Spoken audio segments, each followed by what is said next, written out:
Hello you guys, thank you so much for tuning into my channel. Thank you so much for everyone who's supported me, everyone who's been with me on my journey. You guys really do encourage me in so many ways, and I'm so appreciative of every one of you. Now, I'd always wanted to make this video, but it's been really difficult for me to talk about this topic, specifically because I think I'm on a spiritual journey, and being on a spiritual journey and coming from a Black African background, I was always raised to believe that when you speak about spirituality, you have to do so in a way that is very positive, that may not always be truthful, so as to not offend people. By no means am I trying to hurt, offend, or speak ill against anyone, or any culture, or any practices. You know, for me, growing up, being Xhosa, which is the tribe that I come from in South Africa, and having a parent, a mother that was going through the initiation process to become a Sangoma, or what is commonly known as a witch doctor. Going through that and growing up in that, I've always been mindful and very respectful of my mother's journey. I've always been respectful of people who walk in that path. And like many other South Africans, I've gone to witch doctors, Sangomas, Nyangas, whatever you want to call them, when I've needed help and when I've needed experience, when I've needed, not experience, we'll talk about that later, but when I've needed advice, you know. So before I even begin this video and talk about my experience, let it be known that I speak only from a place of love, and I speak only from my experience. Now that we have that out of the way, I was born in apartheid South Africa. Now, the year that I was born was the year, it was a year before Nelson Mandela, who would later become our president, was released. Now, just to paint a picture of what South Africa looked like during apartheid, Black people and white people were separated. But the separation went further than that. Depending on your cultural group, your language group, you were placed in a specific reservation. Now, when I was born, there was still a lot of separation, and my family, although they would sometimes interact with white people, they still very much on both sides were very traditional. Now, the reason I mention this is, even though I was born in a society that is considered very diverse and is known as the Rainbow Nation, I was born into separation. I was born into separation. Now, when I was about 5 years old, or turning 5, that's when apartheid ended. Now, this coincided with my family moving into the suburbs. When apartheid ended, suddenly Black people were allowed to leave the reservations and live in previously white areas and go to whites-only schools. Now, there had been some schools, public schools, that had actually started allowing Black kids in as early as 1990. But legally, throughout the country, it only ended in 1994. So when I started school, I I was amongst the first black kids to be introduced into that school system.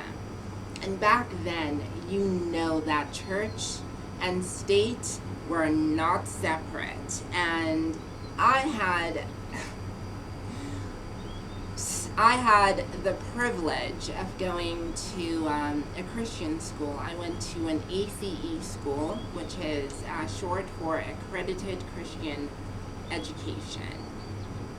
And even though apartheid had ended, discrimination and anti-blackness was still a big thing. So we were taught at school that, you know, like, African practices are bad, they are evil, they are associated with witchcraft, and if you engage in them, you are going to go to hell. So this is what I was taught at school, but going home into an obviously black Xhosa family, and having a mother who was going through the early stages of her initiation into becoming an African medicine woman. There was some contrast there, because at school I was being taught that these things are evil. I was being scared to death, literally, as a little kid, about practices that, you know, were taking place at my very own house.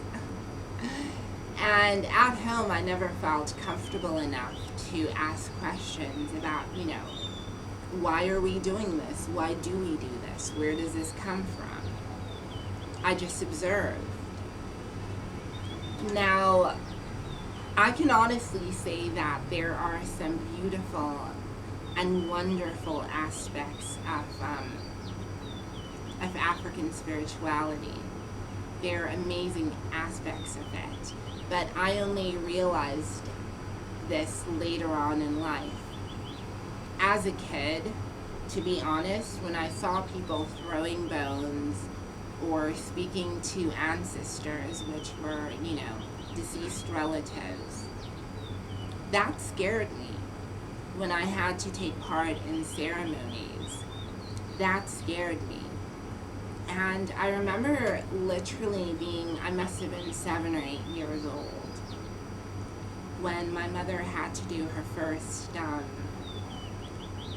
first initiation. So when you become an African traditional healer, you are initiated, I think, several times. There is the first initiation. Now, this is usually called utwasa. Now, when you go through the first initiation, you inform the ancestors, you do ceremonies, and there is another medicine person who is already advanced in healing, who is there to guide you. So I was 8 years old when this was happening to my mom, and I distinctly remember not understanding what was going on and being almost fearful. So much so that I remember playing outside and just mumbling to myself that, oh, I will never ever go through an initiation. I will never become a sangoma. I will never be a witch doctor. And I said that as an 8-year-old, believing that these things were evil. And I'll never forget, like, feeling this, like I can't explain it. The best way that I can explain it is just this intense pushback. It almost felt like something was pushing me down. And internally, I felt this message being told to me that you will be initiated and you will go through this journey.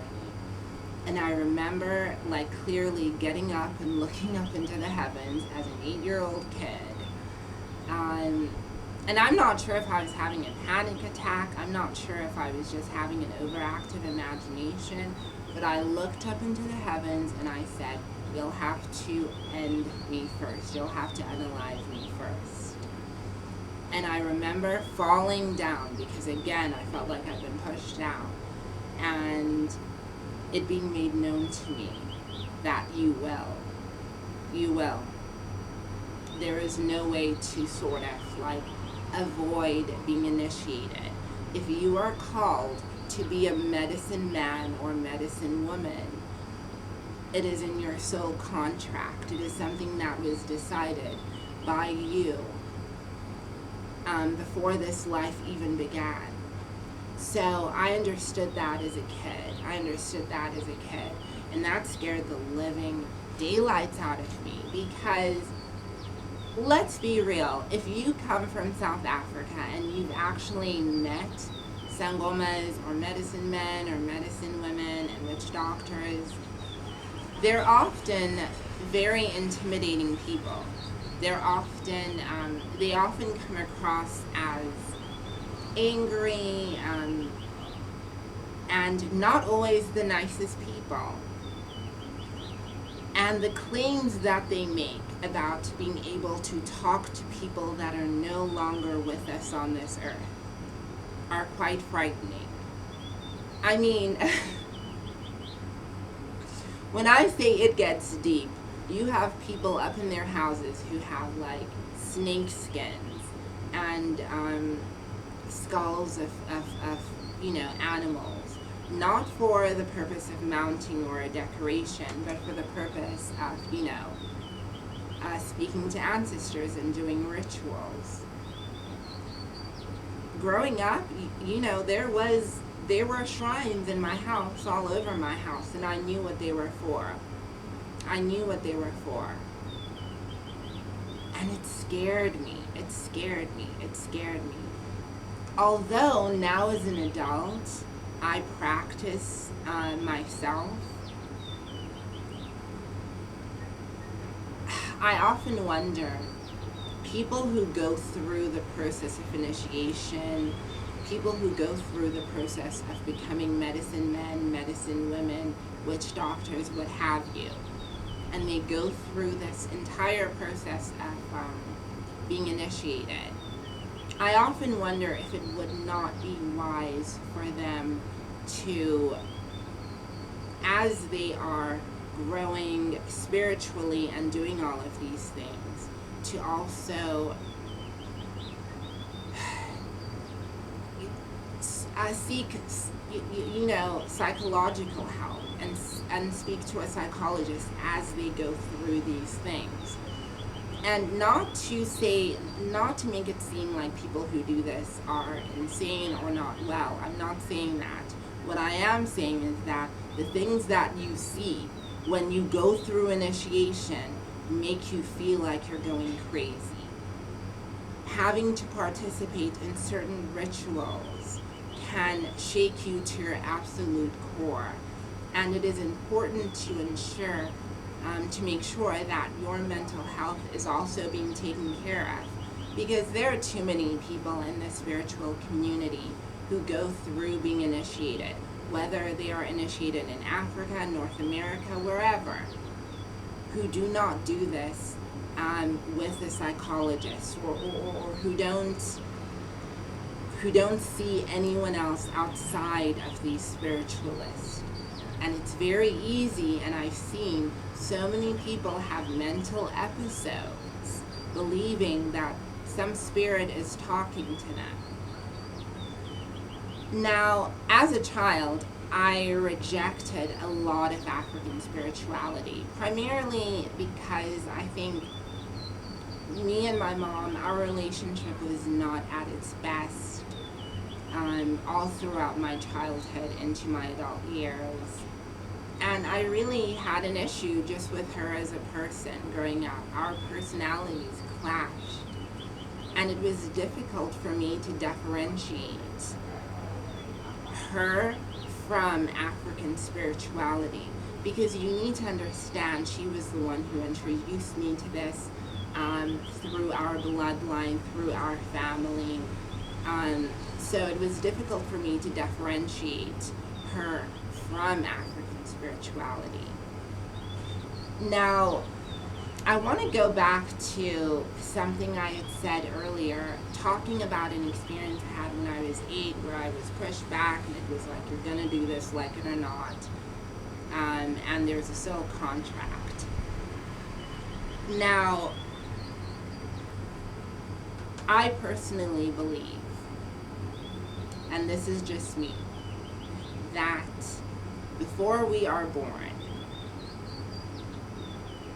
the life that we are supposed to have is already drawn out for us. The parents we're supposed to have, the location, down to our date of birth, to the person or the people that we are going to have relationships with, and the lessons we are supposed to learn from those people.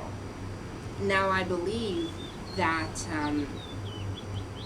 when people come into this life and are called to be medicine men and medicine women, they are also wounded healers. Now, what is the wounded healer?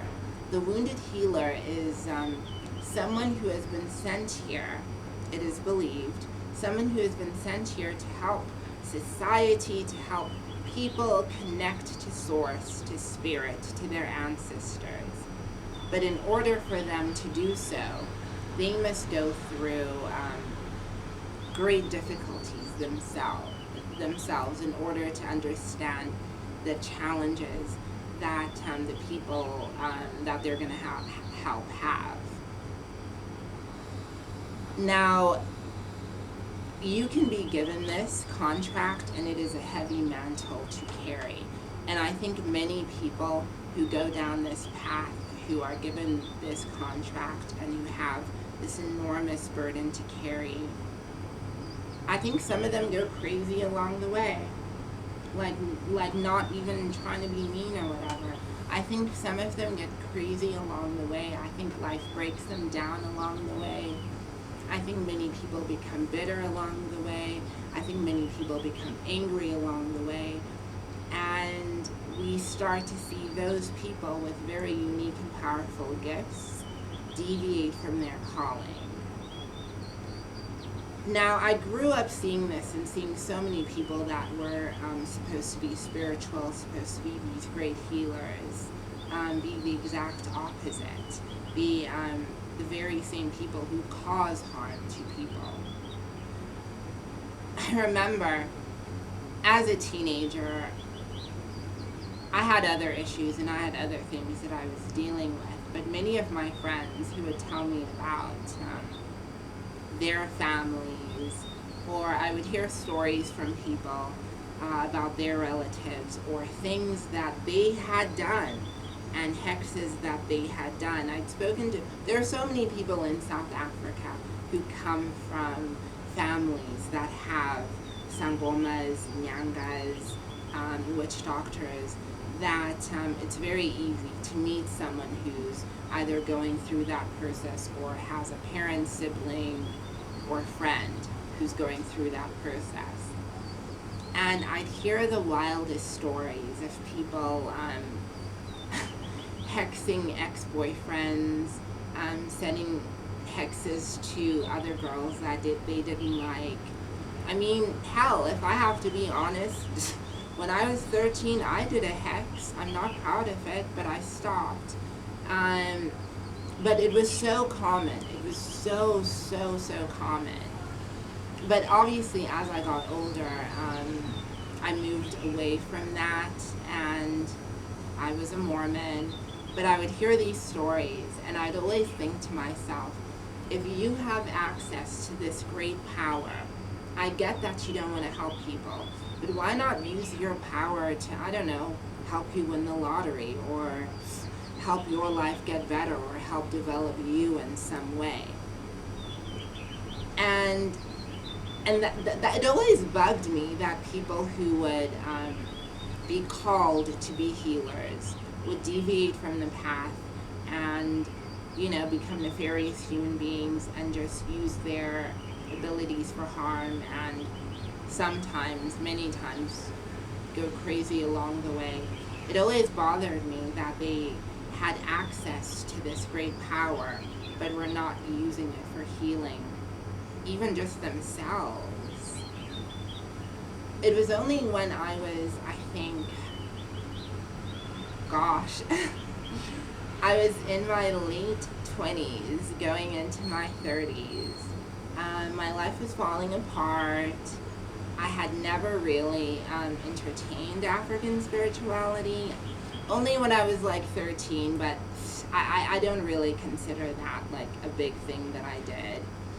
If you want that story time, write it down below, and I'll do a story time on that.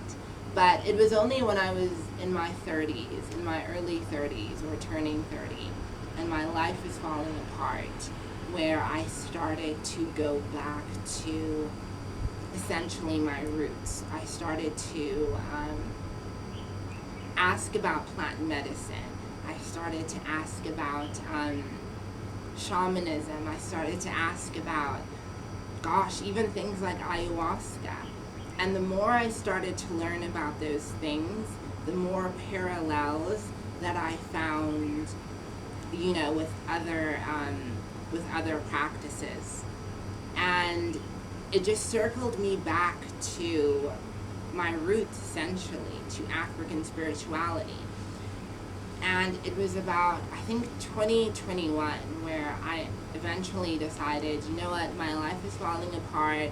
When I was 8 years old, I feel like I had this vision, if you will, or this experience. Let me go and find out if I'm supposed to be initiated.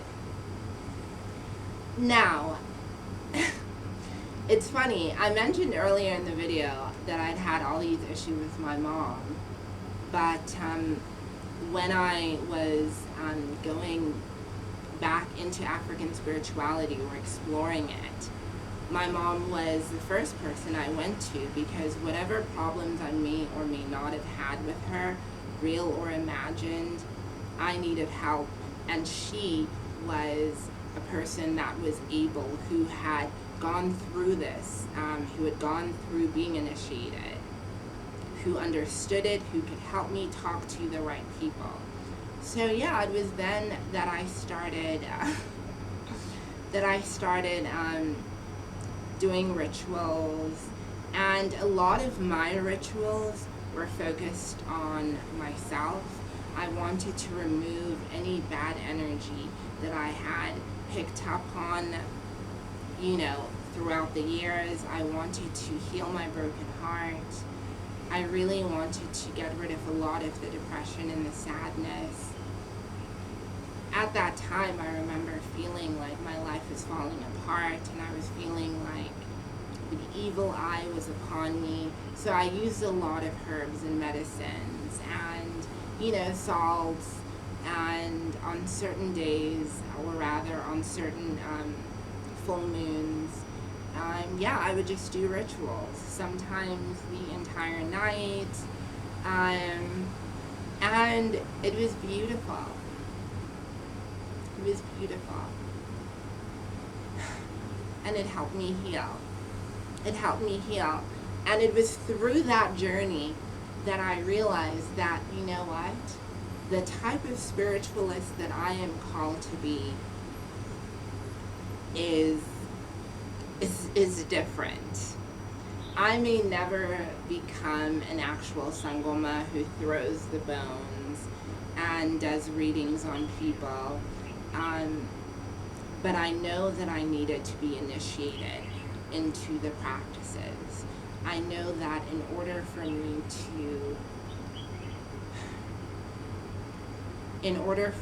to truly connect with my soul, and in order for me to connect with the ancestors that walked with me in love and light and continue to walk with me in love and light, it was important for me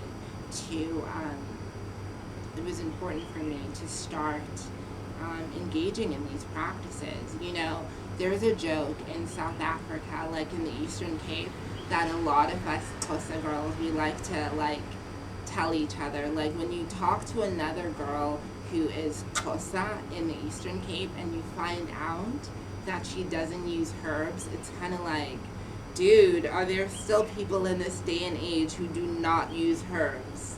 Like, how are you even still living? How is anything in your life still working? And it's a joke because we understand, or we've come to understand, that these practices, they are not evil. Yes, there are certain people who practice, you know, these practices, and they are evil and they do terrible things. But in essence, these practices are not evil. Case in point, even the word witchcraft, the word witch, comes from Latin, and it actually means wisdom. And it's funny because when you actually think about African spirituality, when you actually think about some of the rituals that we do, it is steeped in wisdom. It is steeped in a wisdom that predates civilization. It's steeped in a wisdom and a people that have been practicing this since humanity began. And, you know, as a Xhosa woman, I am so grateful, so immensely grateful for the fact that I was born into this bloodline, and that, that I'm so supported by all the ancestors that walk with me, and that I have this direct line, and I'm able to connect with Source in the same way that my ancestors did. I mean, that's beautiful. And I love the fact that I'm able to also do rituals and offerings for my ancestors. I've mentioned in videos before that I'm on my own spiritual journey, and I really am. I'm not perfect, and I've made mistakes, which, looking back on now, I wish I hadn't. But I've also learned beautiful things. And it's funny because when you enter spirituality, any type of spirituality, often you enter it as a naive child who, you know, thinks it's all like cool and fancy. For me, I was born into it, rejected it, and still going into it, I still had some naivety. And it was through that naivety that I made some mistakes, but it was through those mistakes that I was able to heal and grow. So to anyone who is on their spiritual path, wherever you are in the world, I want you to know this, that there is no shame in the practices that we have. A lot of these practices go back to before modern medicine, and there's a lot of wisdom in spirituality.